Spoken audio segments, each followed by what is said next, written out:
El sol de media mañana se filtraba perezosamente por las persianas entreabiertas del apartamento de Julián Martínez, dibujando franjas de luz sobre el suelo de baldosas hidráulicas, testigos mudos de casi medio siglo de vida. A sus 72 años, Julián se movía con la parsimonia de quien ha visto pasar muchas estaciones, cada una llevándose consigo un trozo de la robustez que antaño caracterizó sus manos de carpintero. Ahora esas manos, surcadas de venas como ríos secos y salpicadas de manchas de la edad, temblaban ligeramente al sostener la taza de café con leche. El aroma dulzón se mezclaba con el aire salino que entraba desde el balcón, un recordatorio constante de que su hogar en aquel tranquilo pueblo costero de la Comunidad Valenciana, un ficticio Mirasol de mar, era a la vez refugio y prisión de su soledad.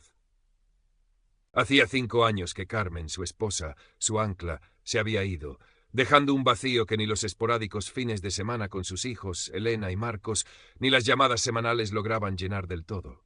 Ellos tenían sus vidas, sus trabajos en ciudades lejanas, y Julián, orgulloso y testarudo, se negaba a ser una carga, a teñir sus conversaciones con la melancolía que a menudo lo embargaba al caer la tarde, cuando el sol se hundía en el Mediterráneo pintando el cielo de naranjas y violetas imposibles, los mismos colores que Carmen tanto amaba. Fue Sofía, su nieta de 17 años, un torbellino de energía adolescente y conocimiento tecnológico, quien en una de sus visitas lo introdujo al laberíntico mundo de las redes sociales. «Abuelo, tienes que modernizarte», le había dicho con esa mezcla de cariño e impaciencia juvenil. «Así ves nuestras fotos y te mantienes conectado». Y Julián, más por complacerla que por convicción, se dejó crear un perfil en aquella plataforma de nombre anglosajón que apenas sabía pronunciar. Subió una foto antigua de cuando Carmen aún vivía y sus ojos todavía conservaban esa chispa de picardía que el tiempo y la pérdida habían ido atenuando. Su perfil era escueto, Julián Martínez, jubilado, amante del mar y de las cosas bien hechas. Una tarde, mientras navegaba con torpeza por la interfaz, deslizando el dedo por la pantalla de la tableta que Sofía le había configurado, apareció una notificación. «Isabella García quiere ser tu amiga». La foto de perfil mostraba a una mujer de unos 60 años, cabello castaño cuidado, una sonrisa amable y ojos claros que parecían transmitir una serena calidez. Junto a la solicitud, un mensaje. «Hola Julián, he visto en tu perfil que te gusta el mar, como a mí. Me ha parecido que podríamos tener una agradable charla. Un saludo, Isabela». Julián sintió un leve respingo, una curiosidad que no experimentaba desde hacía tiempo. Miró la foto de Isabella, luego la suya propia. ¿Qué podría querer una mujer así de un viejo carpintero? Pero la soledad era una compañera insistente, y la promesa de una agradable charla resonó en el silencio de su apartamento. Con un suspiro y un temblor en el dedo que achacó a la edad, pulsó aceptar. Los primeros mensajes fueron tímidos, casi protocolarios. «¿Qué tal el día por Mirasol, Julián?», escribía Isabella. Su español era impecable, culto. Julián respondía con frases cortas, describiendo sus paseos por el paseo marítimo, el sabor del café en el bar El Ancla, donde a veces intercambiaba un par de frases con otros jubilados sobre el tiempo o el último partido de fútbol. Isabella, a su vez, le contaba que era española, pero que vivía en Alemania desde hacía muchos años, viuda también, y que se dedicaba a un pequeño negocio de arte y antigüedades. Sus mensajes eran siempre atentos, llenos de preguntas sobre él, sobre sus gustos, sobre su pasado como carpintero. Julián, poco a poco, se fue soltando. Le habló de Carmen, de la belleza de sus manos al amasar el pan, del olor a resina en su taller.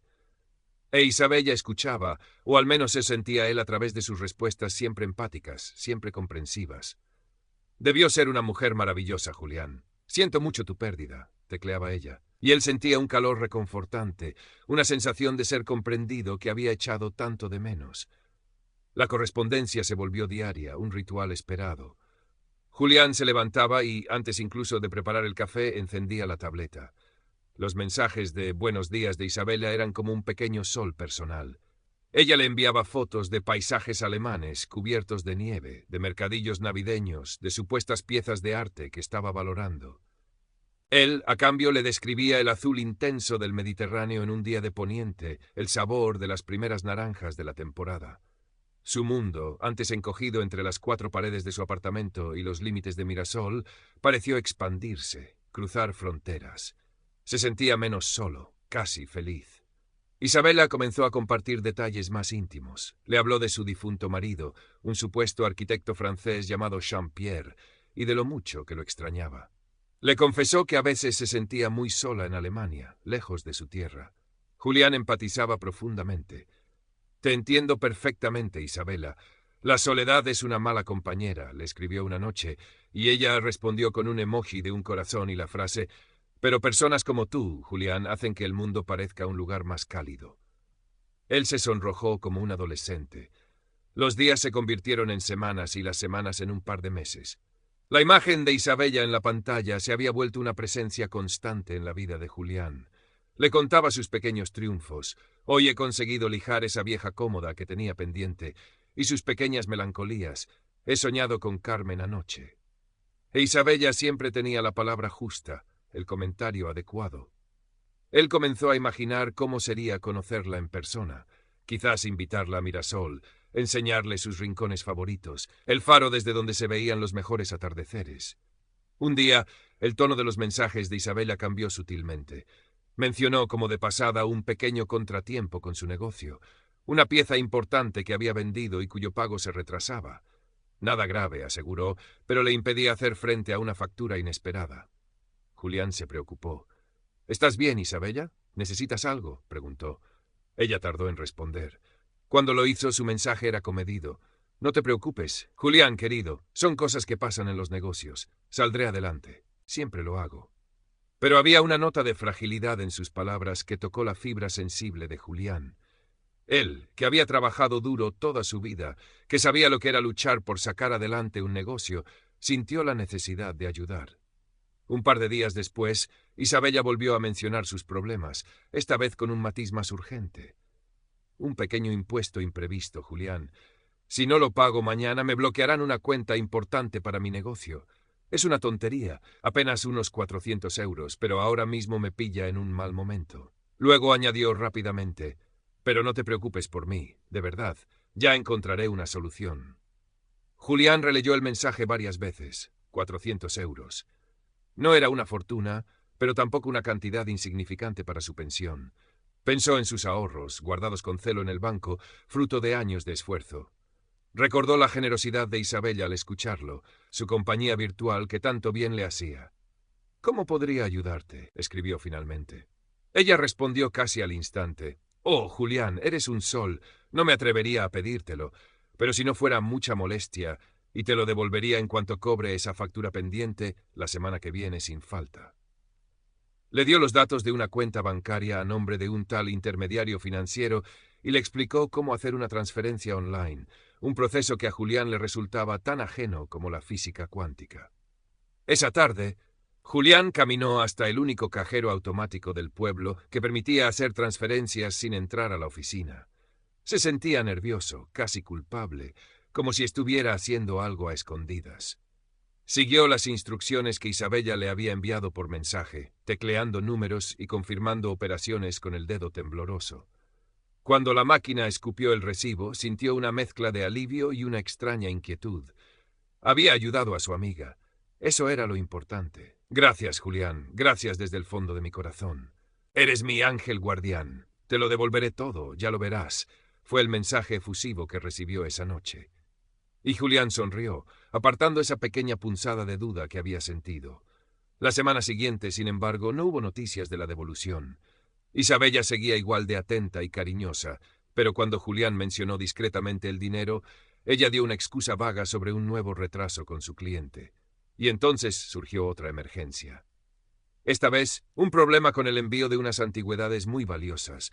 Necesitaba urgentemente 1000 euros para tasas de aduana inesperadas. «Si no pago esto, Julián, perderé una fortuna y, lo que es peor, mi reputación. Estoy desesperada». Las palabras eran dramáticas, cargadas de angustia. Julián sintió un nudo en el estómago. 1000 euros era una cantidad considerable, pero la desesperación en la voz escrita de Isabella, la idea de que ella pudiera perderlo todo por esa suma, lo atormentaba. Volvió al cajero, esta vez con menos dudas, pero con una opresión mayor en el pecho. La cifra en su cuenta de ahorros disminuyó visiblemente. Sofía llegó a Mirasol para pasar un fin de semana largo. Encontró a su abuelo más distraído de lo habitual, pegado a la tableta y sobresaltándose cada vez que ella se acercaba mientras él escribía. Una tarde, mientras Julián dormitaba la siesta, Sofía, llevada por una corazonada, encendió la tableta. No tuvo que buscar mucho. La ventana de chat con Isabella García estaba abierta. Leyó los mensajes con creciente alarma, las efusiones de cariño, las historias de problemas financieros, las promesas de un futuro juntos y las cuantiosas sumas de dinero que su abuelo le había enviado. Vio los nombres de intermediarios, las excusas. Un escalofrío le recorrió la espalda. Intentó hablar con Julián esa misma noche. Con toda la delicadeza que pudo, le preguntó por Isabella, por esas transferencias. Julián se puso a la defensiva inmediatamente. «Son asuntos míos, Sofía. Ella es una buena amiga y está pasando por un mal momento. Yo solo la ayudo». Su voz, normalmente suave, tenía un filo de irritación. «Abuelo», insistió Sofía, «he visto cosas en Internet. Hay gente que se aprovecha de las personas mayores, que les inventan historias para sacarles dinero». «Isabella no es así», exclamó Julián, levantándose del sillón. «Tú no la conoces. Eres una cría, no entiendes estas cosas de adultos. Ella me necesita». La discusión fue breve pero dolorosa. Sofía se retiró, sintiéndose impotente y culpable por haberle abierto esa puerta al mundo digital sin las debidas advertencias. Pero Sofía no era de las que se rendían fácilmente. Esa noche, mientras Julián roncaba suavemente en su habitación, ella se dedicó a investigar. Hizo una búsqueda inversa de las fotos de perfil de Isabella. Los resultados la dejaron helada.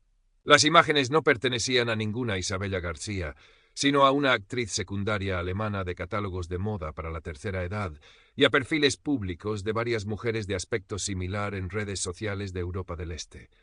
No había ningún negocio de arte a nombre de Isabella García en los registros que pudo consultar. Todo era una elaborada mentira. A la mañana siguiente, Sofía se enfrentó a su abuelo con las pruebas. Le mostró las capturas de pantalla, los perfiles falsos. Julián miraba las imágenes con incredulidad, negando con la cabeza. «No puede ser. Esto es un error. Ella me ha enviado fotos suyas desde Alemania», balbuceó. «Abuelo, esas fotos son robadas». «Esa mujer no es quien dice ser», dijo Sofía con voz firme pero suave. Julián se resistía. La imagen de Isabella, su voz escrita llena de ternura, el consuelo que le había brindado, eran demasiado reales para él. Era más fácil creer que Sofía se equivocaba, que estaba siendo cínica. Pero en el fondo de su corazón, una semilla de duda terrible comenzaba a germinar. Fue entonces cuando Isabella lanzó su ofensiva final. Un mensaje cargado de desesperación y esperanza a partes iguales. «Julián, mi amor», comenzaba, usando por primera vez esa palabra que hizo que el corazón de Julián diera un vuelco doloroso. «He conseguido solucionar casi todos mis problemas. Solo me queda un último obstáculo. Necesito 8.000 euros para pagar unos impuestos finales y unas tasas de viaje. Si consigo ese dinero, en una semana estaré en Mirasol, contigo. Podremos empezar nuestra vida juntos y te devolveré cada céntimo con intereses. Es lo único que se interpone entre nosotros y nuestra felicidad, Julián. Por favor, ayúdame. Es la última vez». 8.000 euros. Era prácticamente todo lo que le quedaba de sus ahorros, el colchón que había guardado con tanto esmero para cualquier imprevisto, para no tener que pedir nunca nada a sus hijos. La cifra lo mareó. Miró a Sofía, que lo observaba con una mezcla de tristeza y determinación. Miró la pantalla de la tableta, el mensaje de Isabella. Su mente era un torbellino, la promesa de un futuro acompañado, la voz de Carmen susurrándole que no fuera tonto, la mirada preocupada de su nieta. «Abuelo, por favor, no lo hagas», suplicó Sofía. «Es una trampa». Julián la apartó con un gesto brusco. «Tengo que pensarlo», dijo, y se encerró en su habitación. Pasó horas releyendo los mensajes de Isabella, buscando una fisura, una señal de engaño que hubiera pasado por alto. Pero cada palabra parecía sincera, cada promesa era tentadora. La soledad era un monstruo con garras afiladas, e Isabella le ofrecía un escudo. ¿Y si Sofía se equivocaba? ¿Y si, por desconfiar, perdía la última oportunidad de ser feliz? Al día siguiente, con una decisión sombría en el rostro, Julián se vistió con su mejor camisa y salió de casa. No le dijo nada a Sofía, que lo observaba desde el umbral de la cocina con los ojos llenos de una muda preocupación. Caminó con paso firme hacia el banco, ignorando el nudo que le apretaba la garganta. La empleada del banco, una joven llamada Laura, que lo conocía de vista, lo saludó con una sonrisa. «Buenos días, Julián. ¿En qué puedo ayudarle?» Quisiera hacer una transferencia», dijo él, la voz apenas un susurro. Mientras Laura preparaba los papeles, le hizo las preguntas de rigor sobre el destinatario, el motivo. Julián respondió con evasivas, sintiendo cómo el sudor le perlaba la frente. Estaba a punto de firmar la autorización cuando su móvil sonó en el bolsillo. Era Sofía. Dudó un instante, pero algo en la insistencia de la llamada lo hizo contestar. «Abuelo, no cuelgues. Escúchame, por favor». La voz de Sofía sonaba urgente, casi quebrada. «He encontrado algo más. La cuenta a la que enviaste el dinero antes está vinculada a otras denuncias por estafa. Lo he visto en un foro de víctimas. Por favor, abuelo, no lo hagas». Julián se quedó paralizado, el bolígrafo suspendido sobre el papel. Las palabras de Sofía, la mención de otras víctimas, resonaron en su cabeza como un mazazo. Miró a Laura, que lo observaba con una mezcla de profesionalidad y curiosidad. Balbuceó una excusa y salió del banco, dejando a la empleada con la palabra en la boca. Sofía lo esperaba en la esquina, pálida pero resuelta. Sin decir palabra, lo tomó del brazo y lo guió hasta un pequeño café cercano. Allí, con la tableta entre ellos, le mostró los foros, los testimonios de otras personas engañadas por estafadores con tácticas idénticas. Falsas identidades, historias conmovedoras, promesas de amor eterno y solicitudes de dinero cada vez mayores. Algunas víctimas habían perdido decenas de miles de euros. Había nombres, fotos robadas, modus operandi, que eran un calco de lo que él había vivido con Isabella. Julián miraba la pantalla y sentía cómo el suelo se abría bajo sus pies. Cada testimonio era un espejo de su propia ingenuidad, de su desesperada necesidad de afecto. La imagen de Isabella, la mujer cálida y comprensiva, se desmoronaba, dejando al descubierto un fraude cruel y calculado.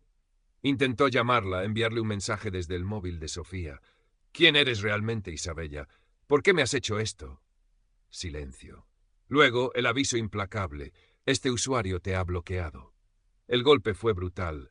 No solo por el dinero perdido, que era considerable, sino por la traición, por la sensación de haber sido ridiculizado, de que sus sentimientos más íntimos habían sido manipulados y pisoteados. Se echó a llorar allí mismo, en la terraza del café, un llanto silencioso y amargo que sacudía sus hombros de viejo carpintero. Sofía lo abrazó, dejando que su abuelo se desahogara, sintiendo ella misma una mezcla de alivio por haber llegado a tiempo para evitar el último desembolso y una profunda tristeza por el dolor que él estaba sufriendo. A la mañana siguiente el sol de Mirasol parecía tener un brillo diferente, más crudo, menos amable. Acompañado por Sofía, cuya mano no soltó en ningún momento, Julián entró en la comisaría del pueblo. El ambiente olía a café rancio y a papel acumulado. Los atendió el inspector Morales, un hombre de mediana edad, con ojeras pronunciadas y una mirada que parecía haberlo visto todo. Escuchó el relato de Julián con paciencia, asintiendo de vez en cuando, sin interrumpir sus frases entrecortadas por la vergüenza y la emoción. Sofía aportaba detalles, fechas, cantidades. Cuando Julián terminó, un silencio pesado llenó el pequeño despacho. El inspector Morales suspiró. Don Julián comenzó con voz grave, pero no exenta de cierta compasión. «Lamento mucho lo que le ha ocurrido. Este tipo de estafas, las llamadas estafas románticas, son desgraciadamente muy comunes y muy crueles». Le explicó la dificultad de rastrear a los culpables, que a menudo operaban desde el extranjero utilizando redes complejas para blanquear el dinero. Recuperar lo perdido es complicado, por no decir improbable en la mayoría de los casos. Pero su denuncia es muy importante. Nos ayuda a conocer sus métodos, a identificar patrones, a prevenir que otras personas caigan en la misma trampa. Julián asintió, sintiéndose vacío. No esperaba milagros, pero una parte de él aún albergaba una minúscula esperanza. El inspector tomó nota de todos los detalles, de los nombres falsos, de las cuentas bancarias intermediarias que Sofía había logrado rastrear. Les entregó a ambos un folleto con consejos de seguridad en Internet y les aseguró que harían lo posible, aunque les pidió que no se hicieran demasiadas ilusiones. Los días que siguieron fueron grises para Julián. Se encerró en su apartamento, rumiando su humillación.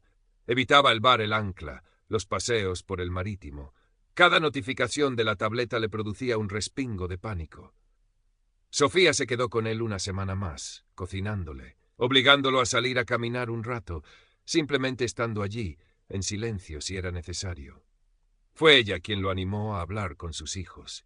La llamada fue una de las cosas más difíciles que Julián había hecho en su vida. Contarles a Elena y a Marcos cómo un desconocido, una imagen en una pantalla, le había robado no solo su dinero, sino también su confianza y su dignidad. Hubo un silencio atónito al otro lado de la línea, seguido de palabras de apoyo, torpes al principio, pero sinceras. Prometieron visitarlo pronto. Poco a poco, con el apoyo incondicional de Sofía y las llamadas más frecuentes de sus hijos, Julián comenzó a emerger de su oscuridad. El dolor seguía allí, como una herida que tardaría en cicatrizar, pero la vergüenza empezaba a ceder terreno a una fría rabia y, sorprendentemente, a una nueva determinación. El inspector Morales lo llamó un par de semanas después. No había noticias del dinero, como era de esperar, pero le informó de que la cuenta intermediaria que Julián había utilizado había sido bloqueada gracias a varias denuncias, incluida la suya, y que estaban investigando una posible red con base en el este de Europa. Era una victoria pírrica, pero a Julián le supo algo. Su experiencia, su dolor, al menos servía para algo. Pasaron varios meses. La vida en Mirasol recuperó su ritmo tranquilo. Julián volvió a sus paseos, a su café en el Ancla. Los otros jubilados notaron un cambio en él. Seguía siendo un hombre reservado, pero había una nueva gravedad en su mirada, una especie de sabiduría adquirida a un alto precio. Un día reunió el valor suficiente y pidió la palabra en la reunión semanal del Centro Cívico de la Tercera Edad. Con voz temblorosa al principio, pero que fue ganando firmeza, contó su historia. No omitió detalles, ni su soledad, ni su ingenuidad, ni la manipulación de la que había sido víctima. Habló de Isabella, de las promesas rotas, del dinero perdido. Cuando terminó, un silencio profundo llenó la sala. Luego, tímidamente, una mujer levantó la mano y confesó que a ella le había pasado algo parecido con un supuesto ingeniero americano que trabajaba en una plataforma petrolífera. Otro hombre admitió haber estado a punto de enviar dinero a una joven rusa que necesitaba ayuda para visitar a su abuela enferma. Julián descubrió que no estaba solo. Su historia abrió una puerta para que otros compartieran sus miedos y sus experiencias. Esa tarde, al salir del centro cívico, sintió una ligereza que no había experimentado en mucho tiempo. Sofía, que había venido de visita ese fin de semana y lo había acompañado, lo esperaba en la puerta con una sonrisa orgullosa. «Has sido muy valiente, abuelo», le dijo, tomándolo del brazo. Julián la miró. Los ahorros se habían ido, evaporados en el éter digital. Pero al compartir su historia, al transformar su vergüenza en una advertencia para otros, sentía que había recuperado algo mucho más valioso, su voz, su dignidad. El mar, ese día, parecía un poco menos solitario, y el sol, al ponerse, pintaba el cielo con unos colores que por primera vez en mucho tiempo no solo le recordaban a Carmen, sino que también le hablaban de un futuro incierto. Sí, pero donde aún cabía la esperanza y la fuerza de un viejo carpintero que había aprendido a la fuerza una nueva lección. Miró a su nieto y supo el